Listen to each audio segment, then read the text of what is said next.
Welcome, foolish mortals. I am your host, your ghost host. Hey, what do you do? Sorry about that. Actually, I am your host. The host with the most. Welcome, nerds and gamers from all walks of life. Just in case you didn't know, my name is Justin, and welcome to my channel, Just in Case Gaming. Happy spooky season. It is All Hallows Eve, the eve before the Hallows Eve, because Halloween is tomorrow. You get it?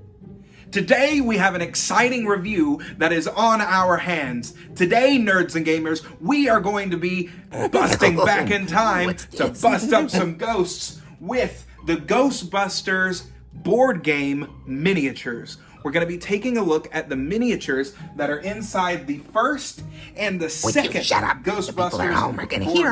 We're not going to be taking a look at the eccentricities of the board game itself and how it plays, just the miniatures and how you can use them in your next D&D campaign, because ghost miniatures are kind of hard to come by, and this gives you a plethora of crazy and wild choices to choose from.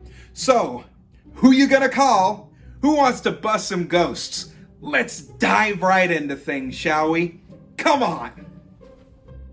Welcome back, nerds and gamers, to the whiteboard. And today we are going to be taking a look at an amazing board game. We're not going to delve into the board game itself. I am showing off the miniatures. If you all would like to see a review on how the board game actually plays out, leave a comment down in the comment section and let me know, and I will do a review as to how the Ghostbusters games actually work together. So we're reviewing two different board game sets today, and we're reviewing the miniatures out of each of those.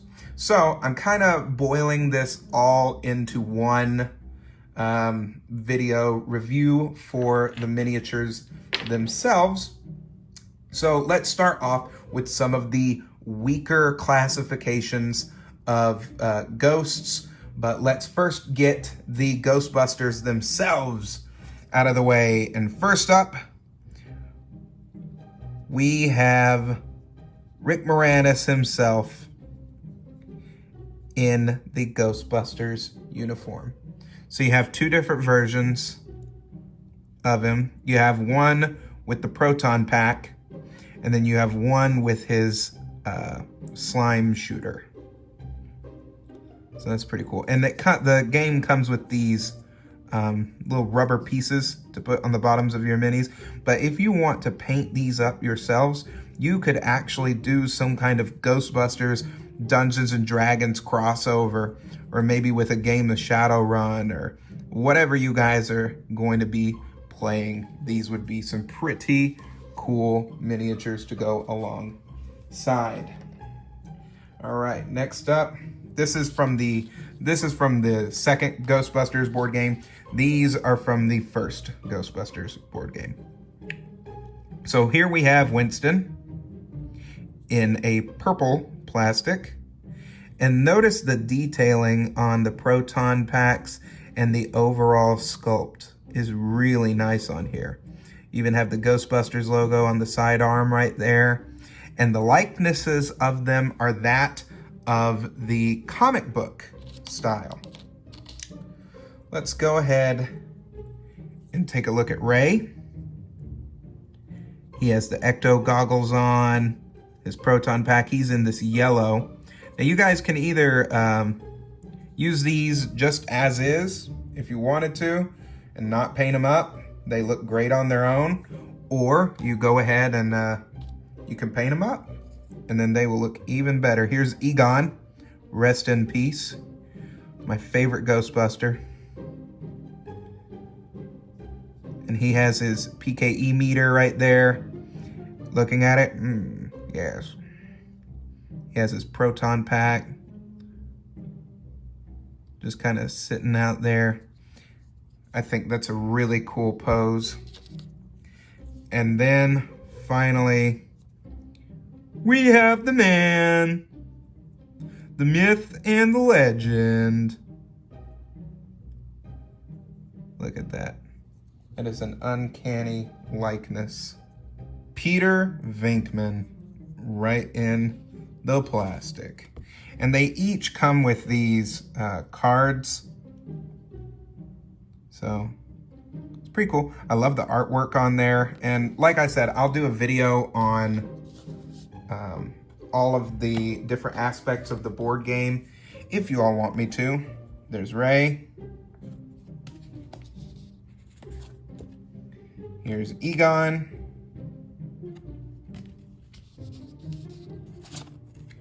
Here's Louis Tully. I love that artwork. That's so cool. And then, oops, hit the camera.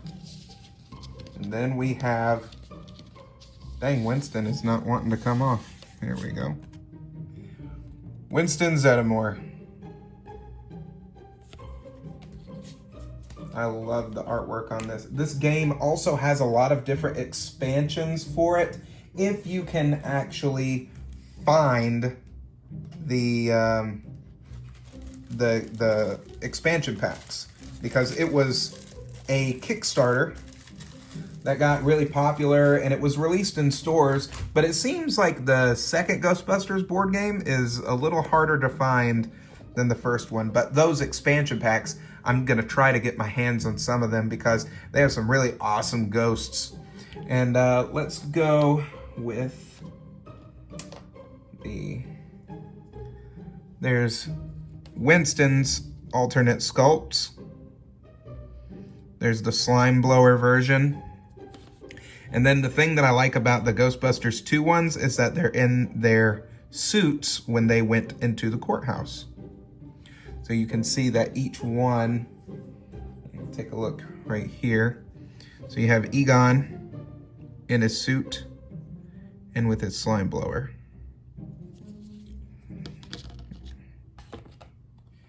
And then, here we go. Here's Ray.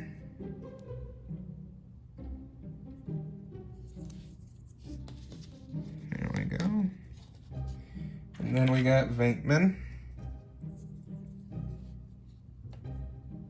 Bam. They were able to get a lot of nice little details in those. And then here we have the Ectos. So we have the Ecto 1 and the Ecto 2. So if you all wanted to use these in like a Halloween version of D&D or something like that, paint them up, put them out there. Really cool stuff. And now for the thing that you all probably came to this video for, the ghosts themselves. So here we have brain matter. And some of these ghosts are actually callbacks. They're made with this translucent plastic here. And these are actually callbacks to the Ghostbusters television show, the cartoon. He has those 6 legs. This kind of looks like the Elder Brain, like an Elder Brain creature. You know, like a little mind flare ghost or something like that. I think that'd be pretty cool. But if you guys are looking for, because ghost miniatures in D&D, few and far between, I've found. But a lot of people look for ghost miniatures, and I cannot think of a more perfect thing to get miniatures from than Ghostbusters, because they have some outlandish looking ghosts, like this galloping ghoul here with his tongue coming out, the oversized mouth, 2 pairs of legs. So you got 1, 2, 3, 4, like 5 different, and then 5 legs. That's weird. Or is that 4 legs? That's 4 legs. Yeah, that's 4 legs. And then he has the 2 arms. Nope, there's the 6th leg. Poking out of the side right there. Ew. This guy's gross. So as for the brain matters, in the Ghostbusters 2 board game, you actually get 5 of the brain matters. And these blue ones right here, the blue ghosts, that's from the Ghostbusters 1 board game. And as for these galloping ghouls, you get 19 different galloping ghouls. 19 or 20. Then we have the street creeper. This dude's pretty gross. He has a bunch of different legs. I can't even count how many. He looks like some kind of larva or something.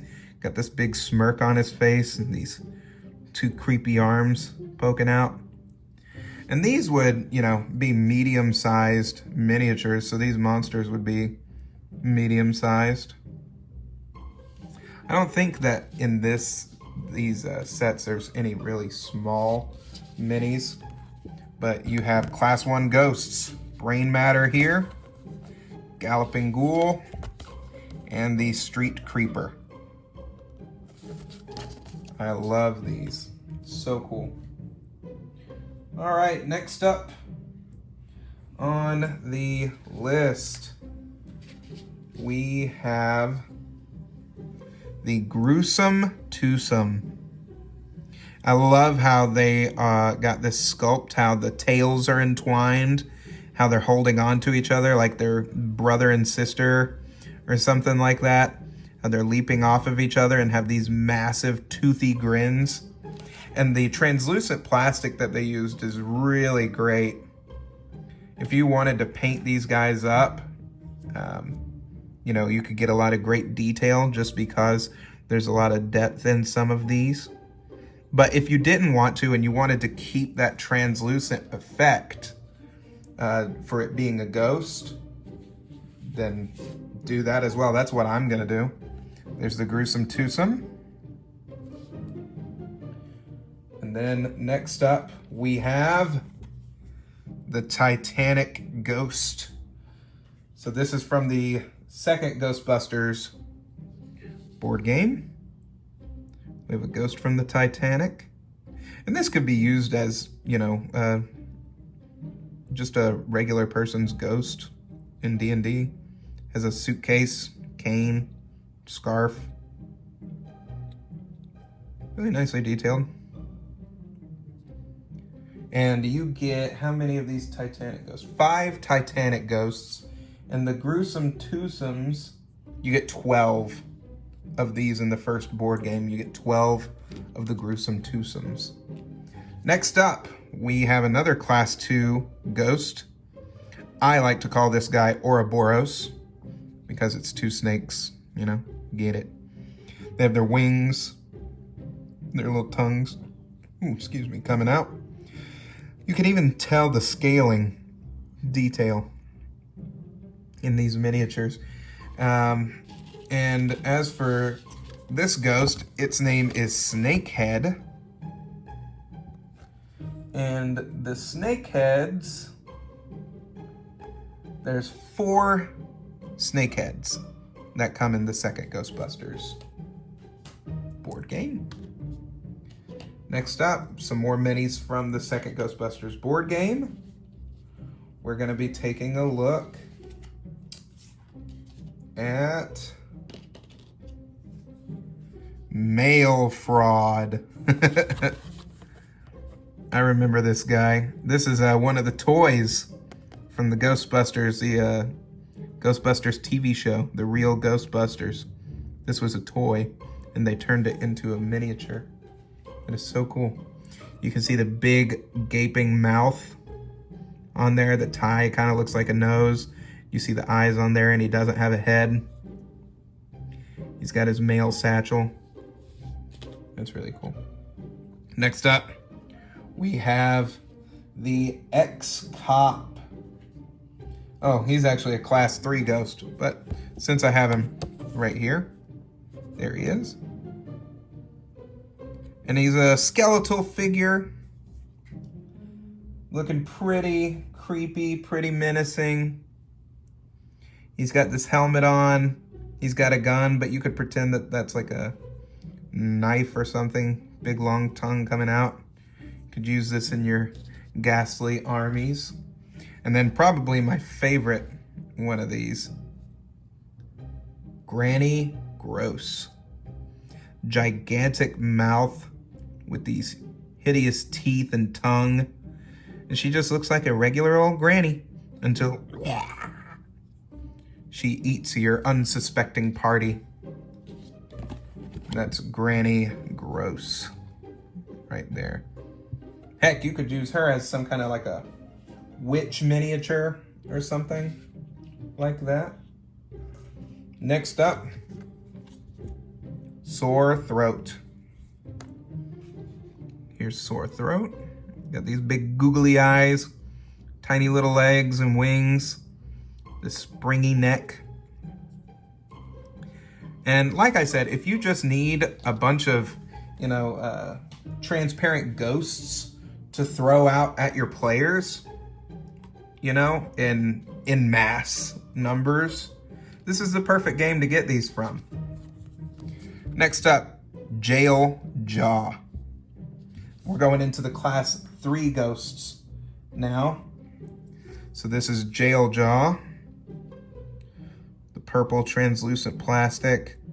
I love how you get the different variety of ghost plastics. That kind of pink, this purple with the see-through. And then you have the blue. I love it. Next up, another villain from the real Ghostbusters TV show. This is the Boogaloo Manifestation. This is the entity of Halloween. So very becoming, since it is just a few days from Halloween. And this is a cool mini. He's got the 4 arms, the big tendrils coming out, and you can see each face sculpted into the miniature himself, and the different hands and faces that are all over it. Paint this guy up. That would be a really cool boss monster. You can even see some slime dripping off. So he could be, he could be a large or just a really tall medium miniature. But you get quite a few of these Boogaloos. The Boogaloos, you get 9 of the Boogaloos. And you get, of the Jail Jaws, you get 3 of these guys. And of the Sore Throat, you get 4. Granny Gross, you get 3 of her, 3 of the cop. So you get a diverse range of the miniatures. Next up, we have the Plasms. So we have those gross slimes from the second Ghostbusters movie. And they come in these little pieces like this, where it's just these writhing faces and slime and tongues and tentacles like that. They're a little bit smaller than a medium. So I guess you could call this a small mini. But the thing that's cool about these is that they have these wedge backs, and you can actually combine them together. So if you wanted to have an encounter where your players came across one of these things and it was just a few of them, and then they transform into this bigger version and they just keep amassing together, I think that that would be a really cool type of encounter. So moving on, we have the next Plasms. This is the big version, the bigger version of these gross little guys here. And I love the detail that they got in there. Just look at the different face sculpts. I don't know if you can see. Yeah, you can. Take a look at that. It looks like the plasm is stretching, writhing around, You could have some really, this could be used for all kinds of things. You could use this for an ochre jelly, some kind of, because there's a recess part right here, so you could maybe even use this as some kind of gelatinous slime. You can even see the miniature on the inside of there. See? But the thing that I love about this is the fact that you can actually put different minis on the inside of it. So let's take Velen Harpel here. Let's put her in there. Boom, she just got captured by one of the slimes. Pretty gross.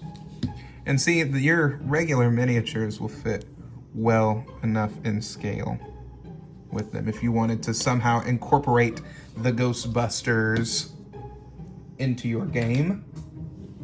All right, next up we have some more boss creatures here.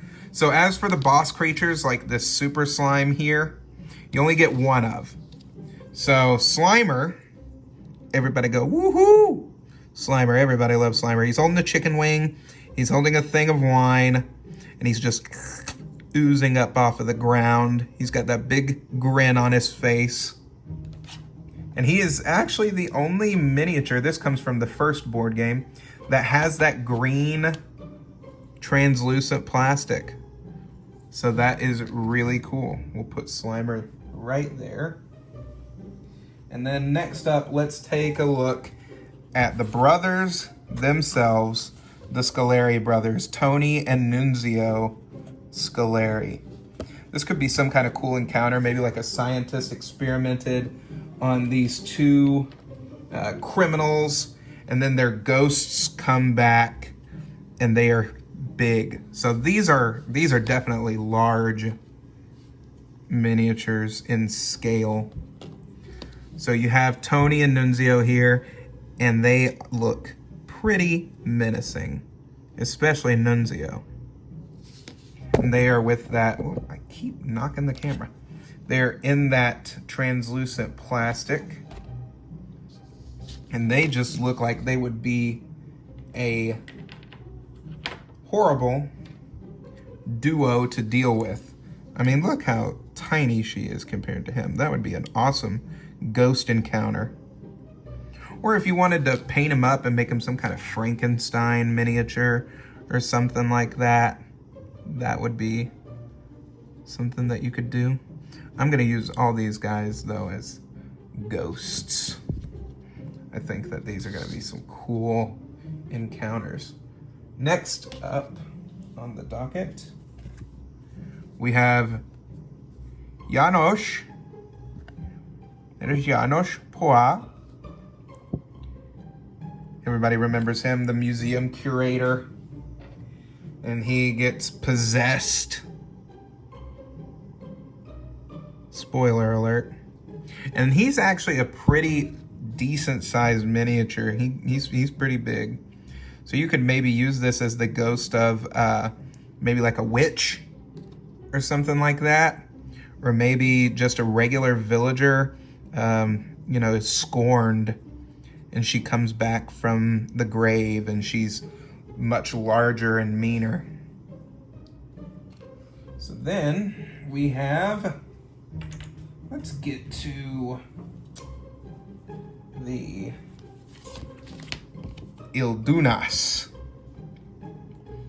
a really creepy demonic entity who apparently rivals Gozer herself. Everybody remembers Gozer from the very first movie.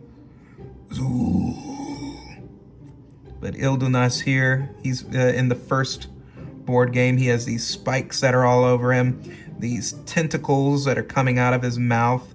His lower jaw is not even there anymore. It's just these tentacles. You can see the spikes coming out of his spinal column. This would be some kind of cool demon that you could use in your game. All right, coming up on everybody's favorite Guy to hate, Vigo the Carpathian. So you actually get this stand that has his portrait. So you could actually paint this up, have the skulls and everything, use this as dungeon dressing, and then maybe have, just leave him unpainted like that and have the statue of him that comes to life. Or paint him up, and there you have a Vigo the Carpathian boss battle that you could use. He's a really imposing boss monster for sure. And then they also have a different sculpt of Vigo that comes in the second game, where he has his hand out and a, nastier looking grin on him. And he is definitely a large mini because he towers over your medium-sized ones. That's a big dude. Let's go ahead and put him right on there. We're getting down to the wire. Here we have the theater ghost. Everybody remembers the ghost that pops out of the theater and starts running around. Well, this is it realized in miniature form. He has 4 arms and the spectral worm-like body with this big mandible, almost alien xenomorph-like head with 6 eyes on the top right there. This big toothy maw and a set of wings, spectral wings that come off of him, and he is in that purple translucent plastic that just makes for an awesome looking ghost miniature. And here we go, a little scale. It's definitely a large mini. And then we have the big ones. So I'm first gonna start with something that you're probably not gonna use that comes in the box, but maybe you can think up some kind of storyline for the Statue of Liberty's head. You have the Statue of Liberty right here, and she is 2 pieces. So you have the crown that can come off right there. You can stick a bunch of different miniatures up top. It fits all kinds. And if you are going to use this as some kind of encounter, it's a huge mini. Maybe an encounter, maybe it's just some dungeon dressing. Maybe you want to take this piece off and then maybe put some bronzing paint on there and make it some kind of decrepit ruin where you can find some treasure on the inside, and do the same with the other half. Or maybe it's a puzzle. Maybe your player characters have to find the pieces and combine them together somehow in order to open a doorway or something like that. That'd be pretty cool. And then we have everybody's favorite giant demonic ghost. That's a big Twinkie.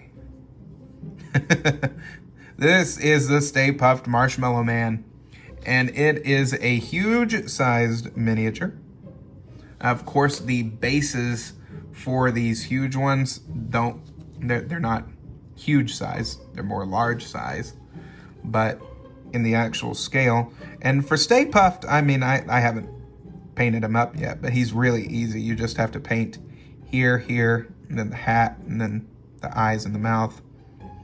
Or maybe you want to do the damaged version where it looks like he's all burnt up. This would be a fun encounter to incorporate for a Halloween adventure where your player characters come across the Stay Puft Marshmallow Man. That would be fun. And finally, my favorite huge miniature, other than the last one that I'm going to show, is this ghost. This is the Washington Square Ghost. There he is.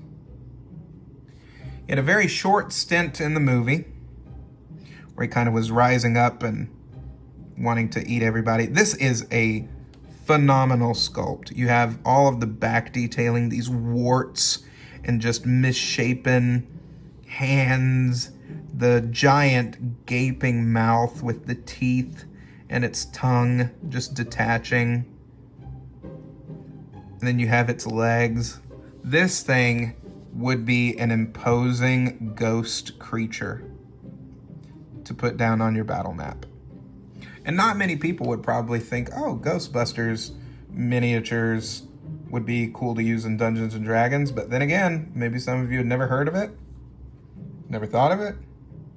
But not to mention, that is a great array of ghosts. But it's not even all of them, guys. Here are the rest of the... This is just 2 boxes, just the first game and the second game, and you get all of these different ghost miniatures that come in them. And then finally, my favorite miniature. This is the Gigaplasm. Remember when the museum was getting overtaken by the plasm? But it doesn't look like a museum or something like that. You know, you can just see these writhing faces and the slime coming up. And then maybe this building work right here, maybe it's like a portal to hell or the Underdark or something like that. And it fits different miniatures on the inside there, so maybe it can capture and transform people into different ghosts, suck out their life force. It comes in 2 separate pieces, so maybe you could even use the pieces for different things, and then it just combines together and it creates this massive, imposing creature, entity, or building. And then you can even set a miniature on the top right there. So maybe your boss villain mini can monologue from the top of there while the slime oozes around and tries to overtake the rest of your player characters. Or maybe this just keeps spouting out ghosts. It's some kind of hellish portal. That would be awesome. And just to kind of give you a little bit of scale for this miniature, here's the Frost Giant skeleton, and then here is the Gigaplasm. There it is next to the Washington Square Ghost. So you can see it all fits in Probably not. really well scale-wise. It's just something that, you know, if you're thinking that your game needs a little something like this, some translucent plastic ghost creatures, that would be a really great addition. So serious about his toys. So let's go ahead and take a look at these ghosts on a battle map, see how they fit in scale and look on there, and I'll give you my final thoughts. So as for my final thoughts with the Ghostbusters board games 1 and 2 miniatures, I think that these are fantastic ghostly beings to bring into your D&D campaign, because ghost minis are kind of hard to come by, and I love the translucent plastic. They fit well in scale with your other miniatures that you're going to have in your collection, and not to mention the board game by itself is an absolutely fun time to have with your friends and family. I think that this is an amazing pickup if you can find it. Go on eBay, go online, grab the Kickstarter stuff that has all the extra ghosts. I'm going to try to get a video out on those if I can get my hands on them, but I think that this is just such a fun little set to add to your collection and give it just some fun flair. I say if you can find these, this is a no-brainer, guys, and adding some paint details, just little itty-bitty things like that is really gonna bring this collection to life, just in time for Halloween. So, nerds and gamers, that wraps up my review and take on the Ghostbusters board game 1 and 2 miniatures. Are you scared? Who you gonna call? Guys, I wanted to thank you so much for coming with me on this review and taking a look at Cryptozoic's Ghostbusters board game 1 and 2 miniatures. I hope that this will provide you with some ghost miniatures to really bring your creepy settings in your D&D campaign to life with a little bit of added flair. I also wanted to thank every single one of you all as we have hit a really awesome milestone, over 120 subscribers on the channel. I can't thank you enough. I didn't know anyone would care to hear what I had to say about plastic and stuff when I started this channel. So I wanted to thank you guys, and hopefully you all will come with me on the journey as we are trying to hit our goal of 200 subscribers by the end of the year. So if you're not subscribed to the channel, go ahead and hit that subscribe button and help us get to 200 subscribers. And if you're already subscribed, we love you and we thank you for being a fan of the channel. And stay with us because we have more awesome reviews coming. Tomorrow, Halloween, is gonna be a big review.